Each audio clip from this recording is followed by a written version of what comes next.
అశ్వ సంవత్సరంలో కైలాస యాత్ర Sri Gayatri tours and travels 8977349696. Okay sir, ఇప్పుడు రీసెంట్గా యూట్యూబర్ కోమలి కూడా తను సూసైడ్ చేసుకొని చనిపోయారు. లైక్ ఏంటంటే చూడ్డానికి బాగుంటారు, మంచిగా చదువుకుని ఉంటారు, ఎలా బతకాలో తెలుసు. ఒక చిన్న ఎమోషనల్ టచ్ కోసం ఫ్యామిలీ పేరెంట్స్ ఇవేమీ ఆలోచించకుండా ఇలా సూసైడ్ చేసుకుని చచ్చిపోయే కేసులు ఈ మధ్య కాలంలో చాలా ఎక్కువైపోతున్నాయి. అసలు ఇటువంటి థాట్స్ వచ్చినప్పుడు జనాలు దాన్ని ఎలా ఓవర్కమ్ చేయాలి, అది చెప్తారా? Very important. Suicide thoughts or loop thoughts. నీకు ఇలా తిరిగి ఒక డూమ్ థాట్లోకి వచ్చి ఇంకా దారి లేదు అనేటట్టుగా మారిపోతారు. అండ్ అది ఒక సీన్తో జరగదు. సో మెనీ డేస్ నుంచి కుక్కపై మన బాడీ అంతా కెమికల్స్తో నిండిపోయి ఆ డెసిషన్ తీసుకుంటారు. అలా ఎప్పుడు loop of thoughts, suicidal thoughts వచ్చినా ఆ ప్లేస్ నుంచి మూవ్ అవుట్ అయిపోవాలి ఫస్ట్. ఓకే, బికాస్ అక్కడే కూర్చుని ఆలోచిస్తుంటే you will go really havoc create అవుతుంది. సో ముందు ఆ ప్లేస్ నుంచి మూవ్ అవుట్ అయిపోవాలి. మైండ్లో ఆ థాట్స్ అన్నిటినీ ఎక్కడో చోట ఎక్స్ప్రెస్ చేసేయాలి. Right it in a book or ఎవరికైనా చెప్పాలి, ఒక కౌన్సిలర్ని కలవాలి. ఈ రోజుల్లో మెంటల్ హెల్త్ కోసం చాలా క్యాంపెయిన్స్ జరుగుతున్నాయి. సైకియాట్రిస్ట్, సైకాలజిస్ట్ ఆర్ అట్లీస్ట్ తక్కువ మాలాంటి థెరపిస్ట్ ఎవరినో ఒకరిని కలిసి ముందు చెప్పుకోవాలి. కొన్ని ప్రాబ్లమ్స్ చెప్పలేనివి ఇరుక్కుంటారు, కొన్ని చెప్పుకోలేరు, ఎక్స్ప్రెస్ కాలేదు. అది కూడా దే పర్సీవ్ ఇట్ యాజ్ పరువు. ఇది తెలిస్తే ఇంకా నా లైఫ్ ఏమవుతుంది అని. నీకు సూసైడ్ చేసుకునే దానికంటే లైఫ్ బాగానే ఉంటుంది. ఇది ఒక్కటి అర్థం చేసుకోవాలి. ఏమి కాదు, ఏమవుతుంది, ఎవరి గురించో ఆలోచిస్తూ చేస్తారు. పరువు పోయింది అని ఎంతమంది చేస్తారు అట్లా. బట్ పరువు అనేది సమ్ కాన్స్ట్రక్ట్, నువ్వు తయారు చేసుకున్నది. దానివల్ల ఎవ్వరు కూడా నిన్నేమి ఉద్ధరించరు అనేదాన్ని తెలుసుకోవాలి. ఫోర్త్, ఇవి రెగ్యులర్గా జరుగుతాయండి.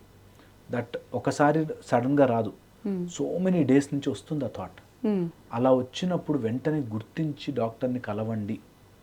చాలామంది అది ఒక ఫోబియాగా పెట్టుకుని ఇలాంటివి చేయకూడదు, డాక్టర్ దగ్గరికి వెళ్ళకూడదు, సైకియాట్రిస్ట్ దగ్గరికి వెళ్ళడం ఏంటి, ఇలాంటి ఆలోచనలు ఉంటారు. నో, మాట్లాడండి. అందరికీ జరగచ్చు కెమికల్ ఇంబ్యాలెన్స్, అందరికీ రావచ్చు. Loop of thoughts, over thinking, కొంతమందికి పదే నిస్పృహ రావడం, sadness, loneliness, mood swings chemically driven ఉంటాయి. ఓకే, అలా ఉంటే వెంటనే డాక్టర్ని కలవాలి. మీకు అలాంటివి రెగ్యులర్గా వస్తున్నాయి అంటే సింపుల్ థింగ్స్ ఏం చేయొచ్చు అంటే, సూర్యుడు, సన్ని మించిన దేవుడు లేడు. ఇలాంటి వాటికి ప్లీజ్, శ్రీరామచంద్రుడు సైతం చింతాక్రాంతుడే ఉండగా ఆదిత్యుడిని చూసి తలుచుకుంటే, ఓకే, త్రిరాచమ్య శుచిర్భూత్వా అంటారు. 3 సార్లు ఆచమనం చేసి ఆదిత్యుడిని చదువుకుంటే శ్రీరాముడంతటి సైతం యుద్ధం చేసి రావణాసుని గెలిచాడు. నీ లోపల ఉండే ఎలాంటి రావణాసునైనా నువ్వు గెలవచ్చు. జస్ట్ లుక్ ఎట్ సన్లైట్ తీసుకో, విటమిన్ డి తీసుకో. సో 10 to 10:30 మధ్యలో వాకింగ్, ఎండలో నించోవడం, సన్లైట్ తీసుకోవడం, సన్ బాత్ చాలా మంచిది. వాటర్ తాగండి, lot of water can actually solve all this. Okay, and ఏదో విటమిన్ లోపం నడుస్తుంటుంది బాడీలో, vitamin D, iron deficiency, check చేసుకుని వాటికి తగ్గట్టుగా. అండ్ ఏ ఆలోచన అయినా సరే, ఆలోచనని ఎన్ని రోజులు తిప్పినా అది పాడు చేస్తుందే తప్ప అది బాగు చేయదు. Your thoughts are like rats, when you let them run around it will eat away your brain. So అంత రన్ చేయించద్దు. ఏదైనా ఆలోచన వచ్చింది, లెట్ ఇట్ అవుట్, నాకు అవసరం లేదు, ఏమైతే అని చూద్దాం అనే దాంట్లో ఉండదు. This will help. ఓకే, అందరూ అంటారంటే సూర్యుడు ఎప్పుడైతే ఉదయిస్తాడో అప్పుడు మనం లేచి సూర్యుడు వెళ్ళిపోయే టైంకి అన్ని పనులు చేసుకొని మన లైఫ్ స్టైల్ అలా మనం ప్రాసెస్లో పెట్టుకుంటే అసలు ఏ ప్రాబ్లమ్స్ ఉండవు, అన్నీ బాగుంటాయి అని. ఇప్పుడు మీరు కూడా అంటే డిప్రెషన్కి దానికి అంటే సన్లైట్ అంత నిజంగానే ఎఫెక్టివ్ అండి. Sunlight is vitamin D is not a vitamin anymore, it's a hormone. మన లోపల ఎన్నో బాడీ చేంజెస్ జరగడానికి సూర్యుడితో, సన్లైట్తో చాలా ఎసెన్షియల్ లింక్ ఉంది. ఓకే, ఇది proved again and again. Cold కంట్రీస్లో మీరు చూడండి, తొందరగా డిప్రెషన్లోకి వెళ్ళిపోతారు. ఓకే, అందుకనే అలాంటిది ట్రాపికల్ కంట్రీ, ఎండ కంట్రీలో ఉన్న మనము సూర్యుడిని చూడడానికి బాధపడుతుంది. ప్లీజ్ అందరూ సన్లైట్లో 10 నిమిషాలు 15 నిమిషాలు నించోండి, చాలా హెల్ప్ చేస్తుంది. అండ్ సన్లైట్ పడుతుంటే మనకి బాడీ లోపల హార్మోనల్ ఇంబ్యాలెన్స్లు అన్నీ తగ్గుతాయి. So do that regularly. మరీ బ్రహ్మముహూర్తంలో లేవాల్సిన పనిలే, 3 o'clock లేవాల్సిన పనిలే. అట్లీస్ట్ 6-6:30కి లేచినా యాక్టివ్గా మనం పనులు చేసుకునేటట్టు సరిపోతుంది. చాలామంది అంటే మనం ఏదైనా సాడ్గా ఉన్నా డిప్రెషన్లో ఉన్నా ఒక ట్రిప్కి వెళ్ళరా సెట్ అయిపోతుంది, మీరు అన్నట్టు ప్లేస్ మారాలి అని చెప్పి, అది డివోషనల్ కావచ్చు లేకపోతే నేచర్ ట్రిప్ కావచ్చు. అసలు ఈ ట్రిప్స్ అనేవి ఎలా యూజ్ అవుతాయి సార్? అసలు సోలో ట్రిప్స్ అండ్ మనం మెస్సీగా ఉన్నప్పుడు సోలో ట్రిప్స్ చేస్తే బెటరా లేకపోతే ఫ్రెండ్స్ అండ్ ఫ్యామిలీతో ట్రావెల్ చేస్తే బెటరా? అప్పటికప్పుడు బెటర్. ఇప్పుడు ఈరోజు బాగాలేదు నాకు, సినిమాకి వెళ్ళొచ్చాను, అప్పటికప్పుడు బెటర్. బట్ ఆ ఆలోచన పోలేదు, ఆ సీన్ మారలేదు, ఆ ఎపిసోడ్ మారలేదు. ఇవన్నీ లైక్ ఆల్కహాల్. నేను సోలో ట్రిప్కి వెళ్ళొస్తే అప్పుడు వెళ్ళినంతసేపు బాగుంటుంది, కానీ ఆ థాట్ స్టిల్ హాంటింగ్ మీ. అందుకని ఇక్కడ బాగుంటే ప్రదేశాలు బాగుంటాయి, ఇక్కడ బాగాలేకపోతే నేను మళ్ళీ చెప్తాను ఈ మాట, సముద్రం దగ్గరికి వెళ్ళి మంచి అలలు బ్యూటిఫుల్ అక్కడ కూర్చొని ఎక్కి ఏడ్చిన వాళ్ళు తెలుసు నాకు, ఎక్కువ నేర్చిన వాళ్ళు. అది కాదు, ప్లేస్ మారితే మన మైండ్ మారడం కాదు, మన మైండ్ మారుతుందంటే మనం ఎక్కడ ప్లేస్కి వెళ్ళినా ఆనందంగా ఉంటాం. సో ఎప్పుడైనా మరీ లూప్లోకి వెళ్ళిపోయాం, ఒక్క చేంజ్ కావాలి ఇస్ గుడ్, బట్ చేంజ్ కోసమే తిరగాలి కాబట్టి తిరగాలి, బయటకు వెళ్ళాలి కాబట్టి వెళ్ళాలి. ఒక రోజు వెళ్తే బాగుంటుంది, 10 రోజులు వెళ్తే బాగుంటుంది, డబ్బులు అయిపోయాక మళ్ళీ వెనక్కి రావాలిగా.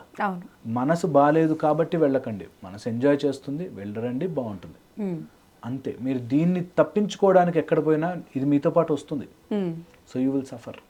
సో ఇక్కడ అంత ప్రెషర్ తయారు చేసుకోవద్దు, అంత ప్రెషర్ కుక్కర్ లాగా ప్రెషర్ పెట్టుకుంటే కష్టమే అవుతుంది. ఏదైనా ప్రాబ్లం మన బ్రెయినే అంటారు. అబ్సల్యూట్. ఇంకెక్కడుంది చెప్పు, ఇంకెక్కడుంది ప్రాబ్లం? ఎనీవేర్.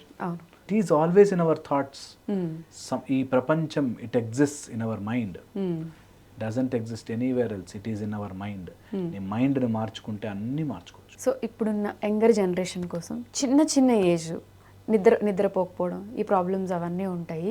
సో వాళ్ళు చిన్న ఏజ్లోనే బ్రెయిన్ స్ట్రోకులు రావడం, హార్ట్ అటాకులు రావడం, ఈ కైండ్ ఆఫ్ ఇవన్నీ వచ్చినప్పుడు ఇంత చిన్న ఏజ్లో నాకు ఎందుకు వచ్చిందని బాధపడుతూ డిప్రెస్ అవుతూ ఉంటారు. అసలు మైండ్ చేంజ్ అనేది ఎలా చేసుకోవాలి? ఇది కరెక్ట్గా ఉంటే అన్నీ కరెక్ట్గా ఉంటాయి అని మీరు చెప్పారు. అసలు ఆ ప్రాసెస్ అదంతా ఒకసారి ఏదన్నా పెద్దగా హెల్త్ ఇష్యూ, హెల్త్ డ్యామేజ్ జరిగిన తర్వాత మళ్ళీ రికవర్ అవుతామా, లేదా చిన్న ఏజ్లో షుగర్లు రావడం, బీపీలు రావడం, అటువంటప్పుడు మనల్ని మనం ఎలా స్ట్రాంగ్ చేసుకోవాలి? నేను ఈ మాట వచ్చినప్పుడు నేను చెప్పే కొన్ని ఎసెన్షియల్ పాయింట్స్ హెల్ప్ చేస్తాయి. వన్ థింగ్ ఏంటంటే 4 విషయాల్ని మనం మార్చలేం. జన్మ, మృత్యు, జరా, వ్యాధి. ఈ 4 థింగ్స్ మనిషి చేతిలో ఉండదు. ఎప్పుడు పుట్టాం, ఎక్కడ పుట్టాం, అంటే ఎలాంటి ఇంట్లో పుట్టాం, వాళ్ళ ఫైనాన్షియల్ సిచ్యువేషన్ ఏంటి, మనం మార్చలేం. మృత్యు, ఎప్పుడు పోతాం తెలియదు. జరా, ఏజింగ్, నువ్వు ఎంతన్నా చేసుకో, ఏజ్ అయిపోతూ ఉంటుంది, ముసలైపోతాం. వ్యాధి, రోగము ఎప్పుడు నీ లైఫ్లోకి వస్తుందో చెప్పలేం. ఆ 4 గురించి ఆలోచించి టైం వేస్ట్. ఒకసారి రోగం వచ్చేసింది, ఏం చేయలేం. ఇక ముందు నుంచి ఆ రోగం రాకుండా నేనేం చేసుకోగలను చూసుకోవాలి. అన్నీ బాగా చేస్తాం. మా ఇంట్లో అసలు ఆర్గానిక్ ఫుడ్ ఏనండి, అసలు పొద్దున లేస్తే యోగా లేకుండా మేము బ్రతకమండి అన్న వాళ్ళకు కూడా హార్ట్ అటాక్లు వస్తాయి. సో పాయింట్ ఇస్, అలా అని ఎక్సెసివ్గా చేసేది, అలా అని తక్కువగా చేసేది. ఆ మిడిల్ గ్రౌండ్ పెట్టుకుని 4 మీద అనవసరమైన ఆలోచన విధానంలోకి పోవద్దు. సో మైండ్ బాగుండాలంటే ఫస్ట్ దట్ ప్రెడిక్షన్ మెషిన్, నా లైఫ్ ఏమైపోతుంది, ఇలా వచ్చింది ఏంటి, నాకు ఇలా వచ్చింది ఏంటి, వేస్ట్ ఆఫ్ టైం. ఏదైనా చిన్న ప్రాబ్లం వస్తే అన్నీ నాకే వస్తున్నాయి అనే ఇదిలో ఉంటాం. అక్కడ వర్స్ట్ థింగ్ ఏంటంటే అండి, మీది చిన్న ప్రాబ్లం అంటే తట్టుకోలేరు వాళ్ళు. నీకు వచ్చింది చాలా పెద్ద ప్రాబ్లం, అయ్యయ్యో ఈ ప్రపంచం అంతా ప్రాబ్లం నీకే వచ్చింది అని చెప్పాలి వాళ్ళు. ఓకే, లేకపోతే తట్టుకోలేరు తెలుసా. నిజంగా మీ చిన్న ప్రాబ్లం అంటే అన్నావు, నీకేంట్రా నువ్వు చెప్తావు, కూర్చొని హ్యాపీగా డాక్టర్ సంపాదించుకున్నావు కాబట్టి ఎన్ని మాటలన్నా చెప్తా ఉంటారు. నిజంగా మేము ఇది ఫేస్ చేస్తుంటాం రోజు. అందువల్ల చిన్న ప్రాబ్లం అనకూడదు, నీ చాలా పెద్ద ప్రాబ్లం. నీ ప్రాబ్లం నుంచి నువ్వు ఇంకెవరైనా పెద్ద సూపర్ స్టార్సే బయటకు రాగలరు అనే ధైర్యం ఇవ్వాలి. ఓకే, అది ఎక్స్పెక్ట్ చేస్తారు తెలుసా. అది చాలా బాధ వేస్తుంది. దట్ ఏ ప్రాబ్లం, చిన్న ప్రాబ్లం ఏముంది, ఎవరికి రాదు, మనుషులకు రాకపోతే ఇంకెవరికి వస్తాయి రోగాలు అని అనుకోరు, ఇలా సఫర్ అవుతూ ఉంటారు. So what you picked up is a very important thing. చిన్న ప్రాబ్లమ్ అని అనుకోవడం స్టార్ట్ చేస్తే బాగుపడిపోతారు. ఓకే, ఏ ప్రాబ్లం అయినా చిన్నదే, ఏంటి దానికి అంత బాధపడాల్సింది, నన్ను మించింది అయితే ప్రాబ్లం కాదుగా, నేనున్నన్ని రోజులు ఉంటుంది అది, లేకపోతే పోయినట్టే, ఏమైతే దాని గురించి అనే ఆలోచన రావాలి.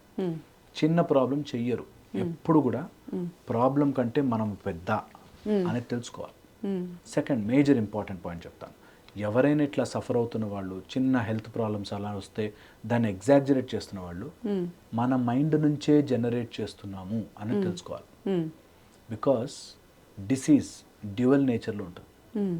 ఒకళ్ళకి ఒక రోగం వచ్చి నేను ఇట్లా ఉండకూడదురా మారాలి అని అనుకుని మారిన వాళ్ళు ఉంటారు. అయ్యో నాకు వచ్చింది నేను మారలేకపోతున్నాను ఉండేవాళ్ళు ఉంటారు. ఇందుకోసమే చెప్తాము, నీ మైండ్ ఎటు ఉంటే అటు నేను తీసుకెళ్తాను. కొంతమంది ఇన్ఫ్లుయెన్సర్స్ని చూడండి, వాళ్ళకి ఎప్పుడో ప్రాబ్లం వచ్చి ఉంటుంది, దాని నుంచి వాళ్ళు అధిగమించి బయటకు వస్తారు. కొంతమంది నాకే ప్రాబ్లం అని పోతారు. అదొక ఆస్పెక్ట్. థర్డ్ వచ్చేసి, ఒకవేళ ఎనీ రోగం వస్తే రోగము డాక్టర్ బాధ్యత, మీ సఫరింగ్ బాధ్యత కాదు. ఒక ఆయన కాళ్ళకి యాక్సిడెంట్ అయింది, పట్టి కట్టారు. అదేదో సమ్ సర్జరీలో ప్రాబ్లం అయింది. ఒక 1.5 year హాస్పిటల్ బెడ్ రిడన్ అయిపోయాడు. అయ్యో నాకు ఇలా అయిపోయిందండి. నాకు ఆ బాధ్యత డాక్టర్ది, కాలు రిపేర్ అంతా. అంతవరకు కూర్చుని నువ్వేమేం చేసుకోవచ్చు, అంత ఈజీ కాదండి అన్నాడు. అంటారు జనరల్లీ మాతో వచ్చినప్పుడు వెంటనే ఆర్గ్యూ చేసుకోవాలి, అంత ఈజీ కాదు, చెప్పినంత సులభం కాదండి, ఎవరూ సపోర్ట్ లేకపోతే ఎలాగండి.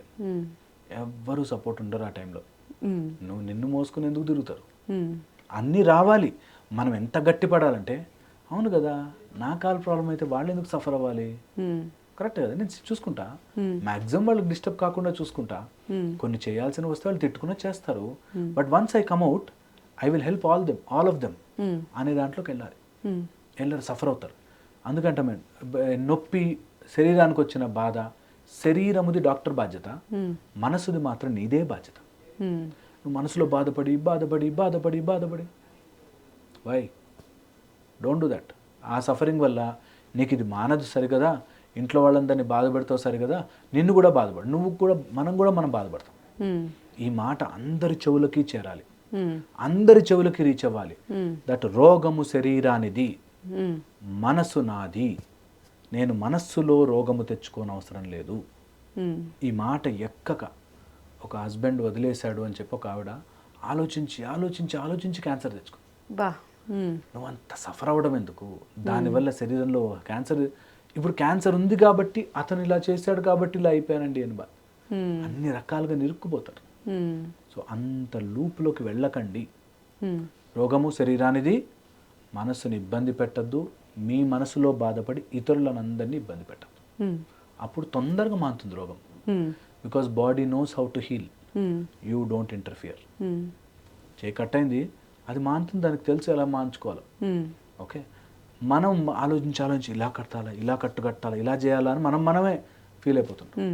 ఎంతోమంది అట్లా ట్రై చేసి ఒక ఇట్లా ప్రాబ్లం వస్తే అక్కడెక్కడో మందులు ఇస్తారని అటుపోయి ఇక్కడెక్కడో నాకు ఈ డాక్టర్లండి తప్పండి ఇంకో చోటుకి వెళ్తా అండి అలా తిప్పి దాన్ని సర్వనాశనం చేసుకున్న వాళ్ళు తెలుసు. So don't do that. శరీరానికే బాధ, మనసుకి ఉండకూడదు. అది కష్టమే, బట్ ఎంటైర్ ఉపనిషత్తులో సారం చెప్పేశాను. దట్ శరీరము ఏదన్నా జరగచ్చు, బట్ మనసు సఫర్ అవ్వకూడదు.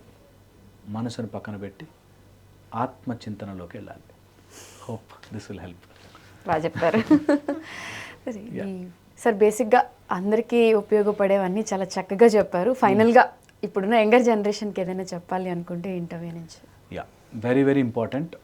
ఫస్ట్ థింగ్, మైండ్ని కంట్రోల్ చేసుకోవడం తెచ్చుకోండి. మైండ్ పాస్ట్, ప్రెజెంట్, ఫ్యూచర్, అది మంచి ఇది మంచి అని తిప్పుతుంది. మైండ్ అడిగినవన్నీ ఇవ్వకండి. అన్నిటికంటే మేజర్ థింగ్, మైండ్ అడిగినవన్నీ ఇస్తుంటే మైండ్ ఎన్నన్నా అడుగుతుంది. మనసుకు నచ్చిన పని చెయ్యాలి అనే మూర్ఖత్వంలోకి వెళ్ళకండి. ఏ పని చేసినా మనసుకు నచ్చేలా చేసుకోండి. నెక్స్ట్ వచ్చేసి కంపారిజన్ ట్రాప్లో పడకండి.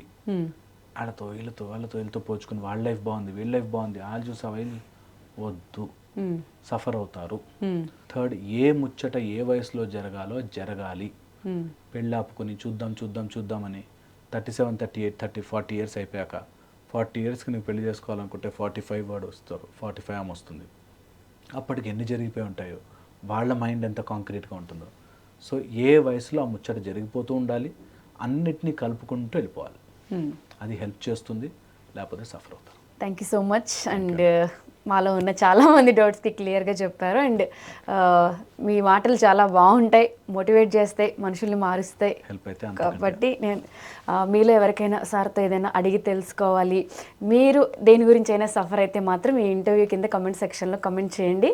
నెక్స్ట్ ఇంటర్వ్యూ చేసినప్పుడు డెఫినెట్గా క్వశ్చన్స్ కూడా అడుగుతాను. Thank you so much for coming sir.